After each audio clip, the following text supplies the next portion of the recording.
हम अपने भारतवासियों को अगर हम परम सुखी करना चाहते हैं तो केवल वस्तु और व्यवस्था से नहीं कर सकते। उनका बौद्धिक स्तर सुधरना चाहिए। आज हमारे समाज का बौद्धिक स्तर गिरता चला जा रहा है। बहुत चिंता का विषय है। हम सुविधाएं दे देंगे, हम विविध प्रकार की भोग सामग्रियां दे देंगे, लेकिन उनके हृदय की जो मलिनता है, जो हिंसात्मक वृत्ति है, जो अपवित्र बुद्धि है, ये जब तक ठीक नहीं होगी तब तक हमारा देश धार्मिक देश है। हमारे यहाँ धर्म की प्रधानता है। तो इसी बात को बार बार हम सबसे निवेदन करते हैं कि ये जो हमारी नई पीढ़ी है, इसी से हमारे राष्ट्र की रक्षा करने वाले प्रकट होते हैं।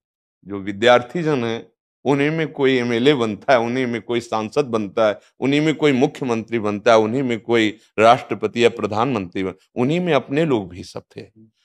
अब हमारी शिक्षा केवल आधुनिकता का स्वरूप लेती जाए और व्यभिचार प्रवृत्ति, व्यसन प्रवृत्ति, हिंसा प्रवृत्ति, ये नई पीढ़ी में देखकर बहुत असंतोष हृदय में होता है।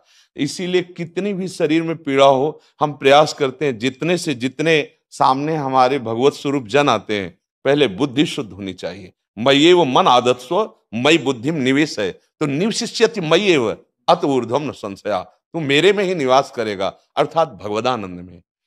अविनाशी जीव कभी भोग विलास में तृप्त हो ही नहीं सकता। हम अगर अपने राष्ट्र की विशेष सेवा, तो हमारे धर्म का परिचय, जैसे आप जन करते हैं, धर्म का हमारा क्या स्वरूप है, हमारे जीवन का लक्ष्य क्या है।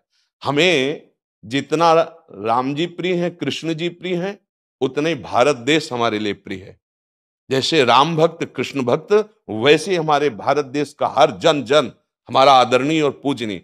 पर अब जो मानसिकताएं बन रही हैं, वो हमारे धर्म और हमारे देश के लिए लाभदायक नहीं होंगे। व्यसन का इतना बढ़ता स्वरूप, व्यभिचार का इतना बढ़ता स्वरूप, हिंसा का इतना बढ़ता स्वरूप, ये बहुत ही विपत्तिजनक है। अगर ये बढ़ता रहा तो हम विविध प्रकार की सुख सुविधाएं देने पर भी अपने देशवासियों को सुखी नहीं कर पाएंगे, क्योंकि सुख का स्वरूप विचार से होता है। सुख और दुख की स्थिति सत्य नहीं है, आगमा पाइनो अनित्यास, लेकिन हमारा विचार, और विचार हमारा गंदा हो रहा है। बस हमारा उद्देश्य यही है कि हमारे देशवासियों का विचार शुद्ध होना चाहिए। अगर विचार शुद्ध है तो राष्ट्र प्रियता, जन सेवा, समाज सेवा, ये सब स्वाभाविक होने लगेगा। और विचार अशुद्ध है तो सुविधाएं बहुत हैं, उनका दुरुपयोग हो रहा है। तो बस आप सबसे बड़े बड़े जो उपदेष्टा जन हैं, जो बड़े बड़े धर्म की रक्षा के लिए भगवान ने जिनको भेजा है, उन सबसे यही प्रार्थना है कि सब व्यवस्था करते हुए हमारे देशवासियों की बुद्धि अध्यात्म को समझे। बिना अध्यात्म को समझे दुख सुख की समानता बिना किए परम सुख का अनुभव हो ही नहीं सकता। इस मायाकृत भोग पदार्थों को भगवान ने दुख योनया कहा है। मानो एक बोर्ड लगा दिया, दुखालयम अशाश्वतम। और हम सब यही चाहते हैं कि लौकिक भोगों को भोगने से ही हमारा राष्ट्र सुखी हो जाएगा या हम सुखी हो जाएंगे। नहीं, लौकिक भोगों को पूजन सामग्री बना करके और साध्य सच्चिदानंद प्रभु को रखा जाए तो आनंद की उमंगन हो जाएगी। बहुत सुंदर मानव जीवन का स्वरूप है, जिसे देव दुर्लभ कहा गया। दुर्लभो मानुषो देहो, लेकिन क्या दुर्लभता शब्द स्पर्श रूप रस गंध इन्हीं विषय के भोगने की या इन्हीं सुविधाओं के लिए दुर्लभ कहा गया?